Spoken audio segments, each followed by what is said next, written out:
আসসালামু আলাইকুম। আশা করি আমরা সবাই ভালো আছি। আজকে আমি যে গ্রুপের ড্রাগ নিয়ে আলোচনা করব সেটা হচ্ছে বেনজোডায়াজেপিন।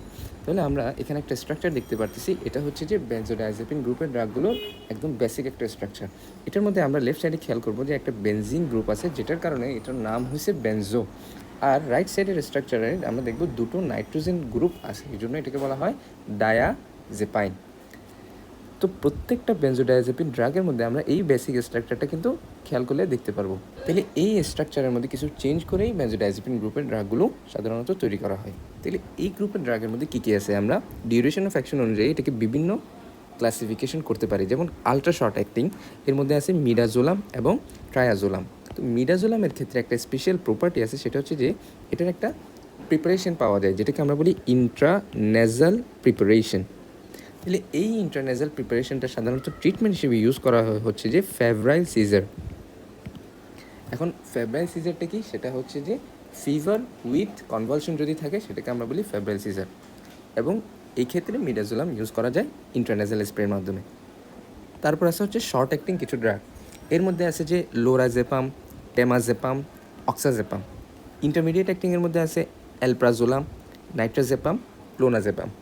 এবং লং অ্যাক্টিংয়ের মধ্যে আছে হচ্ছে যে ডায়াজেপাম, ফ্লোরাজেপাম এবং ক্লোরোডায়াজেপক্সাইড। ডায়াজেপামেরও একটা স্পেশাল প্রিপারেশন পাওয়া যায়, সেটা হচ্ছে যে পার রেক্টাল প্রিপারেশন। এবং এই পার রেক্টাল প্রিপারেশনটা ড্রাগ অফ চয়েস কোন জায়গায়, ফেব্রাইল সিজার ট্রিটমেন্টে।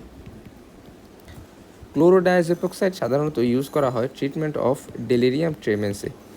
এখন ডেলিরিয়াম ট্রেমেন্সটা কি, সেটা হচ্ছে যে অ্যালকোহল উইথড্রয়াল যে রিয়াকশনটা সেটাকে আমরা বলি ডেলিরিয়াম ট্রেমেন্স। এটা ট্রিটমেন্টের ক্ষেত্রে আমরা ক্লোরোডায়াজেপক্সাইড ইউজ করি। তাহলে এই বেনজোডায়াজেপিন গ্রুপের ড্রাগগুলোর মেকানিজম অফ অ্যাকশনটা কীরকম, তাহলে আমরা জানি সেন্ট্রাল নার্ভাস সিস্টেমে কিছু ক্লোরাইড চ্যানেল থাকে। সেই ক্লোরাইড চ্যানেলগুলোর উপরে কিছু রিসেপ্টর থাকে, যেমন একটা রিসেপ্টর হচ্ছে যে গাবা রিসেপ্টর, আরেকটা রিসেপ্টর থাকে সেটা হচ্ছে যে বেনজোডায়াজেপিন রিসেপ্টর। তাহলে গাবা রিসেপ্টরের লাইগেন্ড গাবা যখন বাইন্ড করে তখন ক্লোরাইড চ্যানেল ওপেন হয়ে যায় এবং ক্লোরাইডগুলো সেলের ভেতর এন্ট্রি করে, যেটা কিনা সেন্ট্রাল নার্ভাস সিস্টেম ডিপ্রেশন করে। তো বেনজোডায়াজেপিন এর সাথে যখন বেনজোডায়াজেপিন লাইগেন্ডটা বাইন্ড করে তখন বেনজোডায়াজেপিন ক্লোরাইড চ্যানেলকে ওপেন করতে পারে না। তারা কি করে, তারা হচ্ছে যে গাবার রিসেপ্টরের অ্যাফিনিটি বাড়িয়ে দেয় গাবার প্রতি। তাহলে এটাকে আমরা বলি সাধারণত গাবা ফেসিলিটেটরি অ্যাকশন। তাহলে আমরা বলতে পারি কি, বেনজোডায়াজেপিন গাবা রিসেপ্টরকে ফেসিলিটেট করে সেন্ট্রাল নার্ভাস সিস্টেম ডিপ্রেস করে। তারা ডাইরেক্টলি ক্লোরাইড চ্যানেলকে ওপেন করতে পারে না। এবং তারা কি করে, ক্লোরাইড চ্যানেল ওপেনিংয়ের ফ্রিকোয়েন্সি বাড়ায়, নট ডিউরেশন। এখন ডিউরেশনকে বাড়ায় বারবিচুরেট। তাহলে এটাই হচ্ছে যে তাদের মেকানিজম অফ অ্যাকশন। এখন দেখি এই বেনজোডায়াজেপিন ড্রাগগুলোর মেটাবলিজম কি হয়। যেমন খেয়াল করেন এখানে যতগুলো স্টার মলিকুল আছে সেগুলো হচ্ছে সব অ্যাক্টিভ মেটাবোলাইটস। তো বেনজোডায়াজেপিন ড্রাগগুলো আমরা যখন দিই, সাপোজ আমি ধরলাম ডায়াজেপাম। ডায়াজেপাম ড্রাগটা আমি যখন দিব, সেই ডায়াজেপামটা তো একটা অ্যাক্টিভ ড্রাগ, সেটা তার ফাংশন করবে, it means central nervous system depress করবে। তো এটা লিভারে গিয়ে মেটাবোলাইজড হয়, লিভারে গিয়ে মেটাবোলাইজড হয়ে সেটা শেষ পর্যন্ত তৈরি করে হচ্ছে অক্সাজেপাম। দেখা যাচ্ছে যে এটাও একটা অ্যাক্টিভ মেটাবোলাইটস। তাহলে আমি যদি এখন দেখি ডিউরেশন অফ অ্যাকশনটা কীরকম, সাপোজ আমি ধরলাম আমি সিডেশনের জন্য একটা পেশেন্টকে ডায়াজেপাম দিলাম, তাহলে 6 আওয়ার সেটা কাজ করবে। ইট মিনস পেশেন্টটা 6 আওয়ার্স ধরে ঘুমাবে। এরপর যখন সে ঘুম থেকে উঠবে, এর মধ্যে ডায়াজেপামটা মেটাবোলাইজড হয়ে অক্সাজেপাম তৈরি করলো, কিন্তু এটাও তো একটা অ্যাক্টিভ মেটাবোলাইটস। তাহলে এটাও সাপোজ ধরলাম 6 আওয়ার্স কাজ করবে। তাহলে ওই পেশেন্টের ক্ষেত্রে কী হবে, ডায়াজেপামের অ্যাকশন 6 আওয়ার্স, আবার অক্সাজেপামের অ্যাকশন 6 আওয়ার্স। ইট মিনস বেনজোডায়াজেপিনের অ্যাকশনটা অনেক লং হচ্ছে। এই জন্য এই পেশেন্টটা ঘুম থেকে ওঠার পরেও সেই সিডেটিভ ইফেক্টটা থেকে যায়। এটাকে বলা হয় হ্যাংওভার। এটাকে কি বলা হয়, হ্যাংওভার। তারপর এই অক্সাজেপামটা কি হয়, লিভারে কনজুগেশন হয়ে ইনঅ্যাক্টিভেট হয়ে যায়। তাহলে খেয়াল করেন এই যে বেনজোডায়াজেপিন ড্রাগগুলো কেন লং অ্যাক্টিং, কারণ হচ্ছে তারা মেটাবোলাইজড হয়ে আবার নতুন একটা অ্যাক্টিভ মেটাবোলাইট তৈরি করে। তাহলে এদের এক্সাম্পল হচ্ছে অল লং অ্যাক্টিং ড্রাগ, যেমন দেখেন ডায়াজেপাম, ক্লোরোডায়াজেপক্সাইড, ক্লোরাজেপ্যাট, এগুলো সবগুলোই হচ্ছে যে লং অ্যাক্টিং ড্রাগ।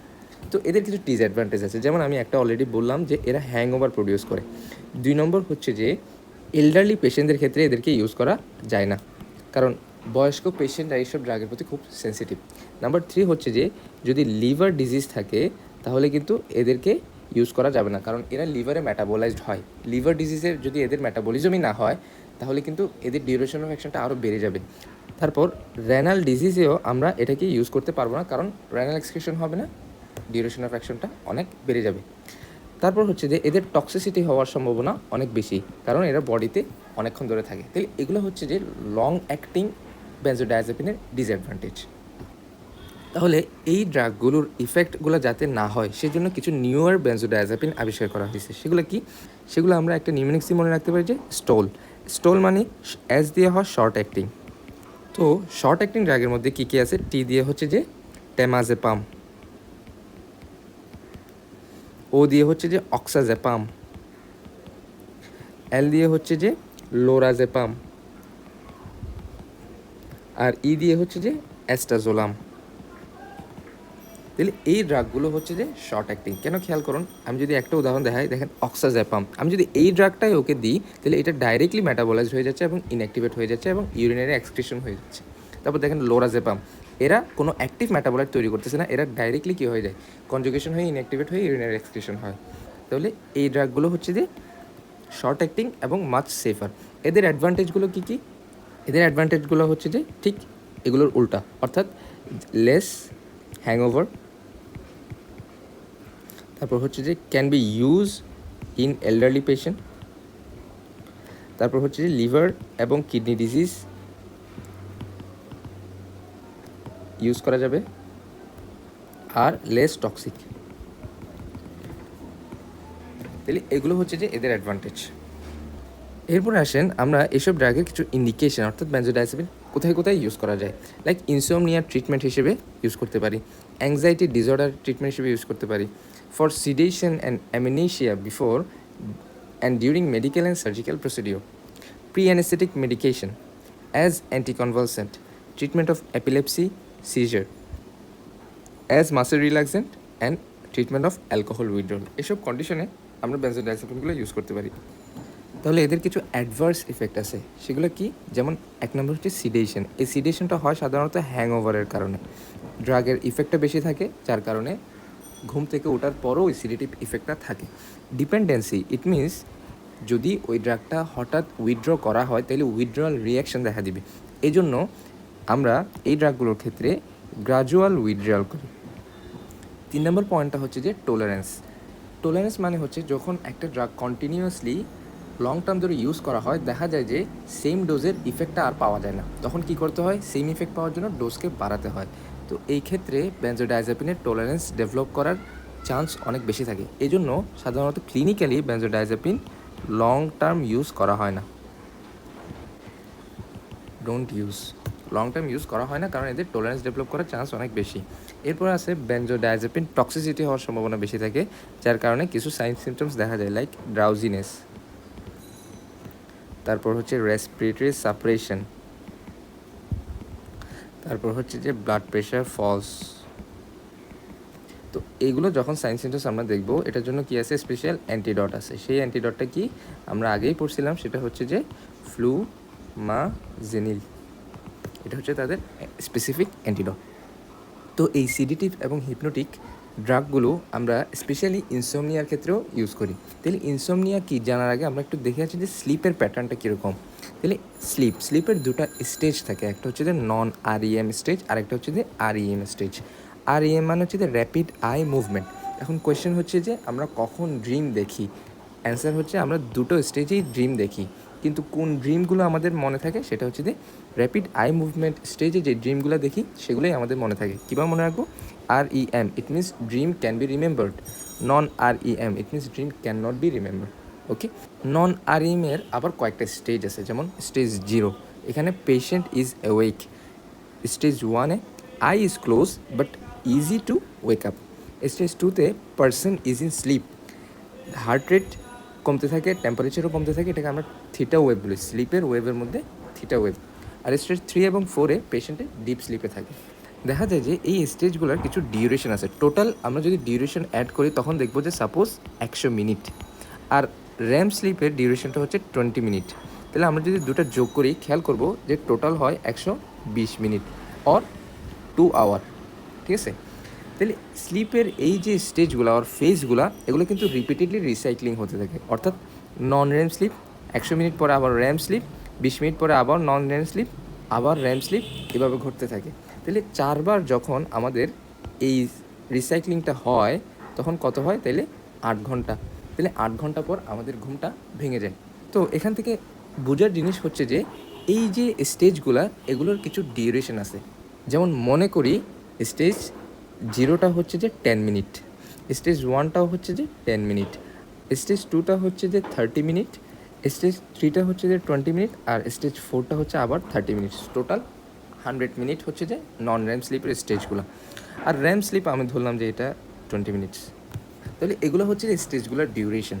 তাহলে এভাবে যখন একটা মানুষ ঘুমায় তখন সেটাকে আমরা বলি যে গুড কোয়ালিটি স্লিপ। বাট আমরা যখন বেনজোডায়াজেপিন অর বারবিচুরেট ইউজ করি তখন তারা কী করে, এই যে ডিউরেশনগুলো এগুলোকে চেঞ্জ করে ফেলে।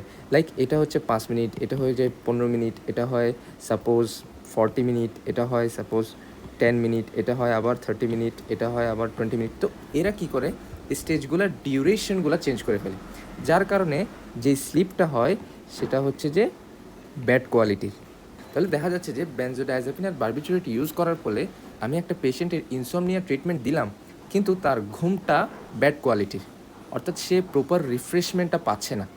যদিও এই ড্রাগগুলো তাদের ঘুমের ডিউরেশন বাড়াচ্ছে, বাট ঘুমের কোয়ালিটিটা কমায় দিচ্ছে।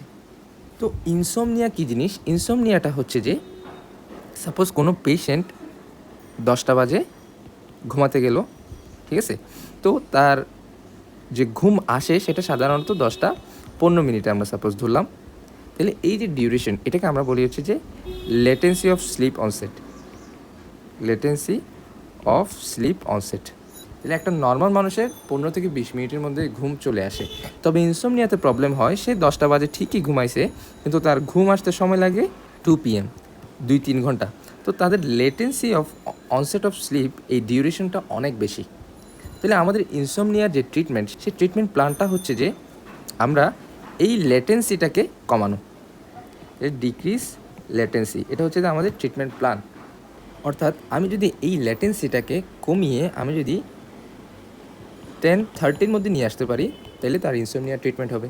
তো এই লেটেন্সি কমানোর জন্যই আমরা কী করি, বেনজোডায়াজেপিন অর বারবিচুরেট ইউজ করি। কিন্তু যেটা বললাম, এরা হচ্ছে লেটেন্সি অফ অনসেট ঠিকই কমায়, সাথে স্লিপের ডিউরেশনও বাড়ায়, but they decrease the quality of sleep. তাহলে বেশি ঘুমানোর পরেও পেশেন্টের রিফ্রেশমেন্টের যে ব্যাপারটা সেটা থাকে না। এই জন্য এর চেয়েও কিছু ভালো ড্রাগ পরবর্তীতে আবিষ্কার করা হয়েছে, সেগুলোকে আমরা বলি নন বেনজোডায়াজেপিন ড্রাগ, অথবা আরেকটা নামে ডাকা যায়, সেটা হচ্ছে যে জেড ড্রাগ। তাহলে এদেরকে কেন জেড ড্রাগ বলা হয়? কারণ এদের নামগুলো শুরু হয় হচ্ছে জেড দিয়ে। যেমন হচ্ছে যে জলপিডেম, তারপর হচ্ছে যে জেলেপ্লন, তারপর হচ্ছে যে জোপিক্লোন, এবং আরেকটা এটার আইসোমার আছে, সেটা হচ্ছে যে এস জোপিক্লোন। তাহলে এদের অ্যাডভান্টেজটা কোন জায়গায়? এরা হচ্ছে যে লেস ইন্টারফারেন্স উইথ স্লিপ, তাহলে এখানে হয় রিফ্রেশিং স্লিপ, তারপর এখানে লেস হ্যাংওভার। তাহলে এগুলো হচ্ছে যে এইসব ড্রাগের অ্যাডভান্টেজ। আরেকটা বিষয় হচ্ছে যে বেনজোডায়াজেপিন যে রিসেপ্টর আছে সেটা 2টা সাবটাইপস আছে, একটা হচ্ছে ওমেগা 1 আর একটা হচ্ছে যে ওমেগা 2। তো ওমেগা 1টা সাধারণত সিডেটিভ হিসেবে কাজ করে, অর্থাৎ সিডেশনের জন্য ফাংশন করে, আর ওমেগা 2টা হচ্ছে যে এপিলেপসি বা মাসেল রিল্যাক্সেন্ট এটা হিসেবে কাজ করে। তো এখন বেনজোডায়াজেপিন যখন আমরা ইউজ করব তখন সেটা 2টা রিসেপ্টরকে স্টিমুলেট করতে পারে, ঠিক আছে। তাইলে বেনজোডায়াজেপিন আমরা অ্যান্টি এপিলেপটিক ট্রিটমেন্টেও ইউজ করতে পারি, আবার সিডেশনে ইউজ করতে পারি। তবে যে জেড ড্রাগগুলো আছে, সেই জেড ড্রাগগুলো শুধুমাত্র বেনজোডায়াজেপিন টাইপ 1কে অ্যাক্টিভেট করে, এজন্য এদেরকে আমরা সাধারণত সিডেশন বা ইনসমনিয়া ট্রিটমেন্ট হিসেবে ইউজ করি। এখন আমরা বেনজোডায়াজেপিনের যেই অ্যান্টিডট ফ্লুমাজেনিল পড়ছিলাম, এই ফ্লুমাজেনিলটা 2টো রিসেপ্টরকে ইনহিবিট করতে পারে, যার জন্য বেনজোডায়াজেপিনের অ্যান্টিডটও ফ্লুমাজেনিল, আবার জেড ড্রাগগুলোর অ্যান্টিডটও কি ফ্লুমাজেনিল। তাহলে এটা হচ্ছে যে বেনজোডায়াজেপিন এবং নন বেনজোডায়াজেপিন ড্রাগগুলো নিয়ে আলোচনা। ধন্যবাদ।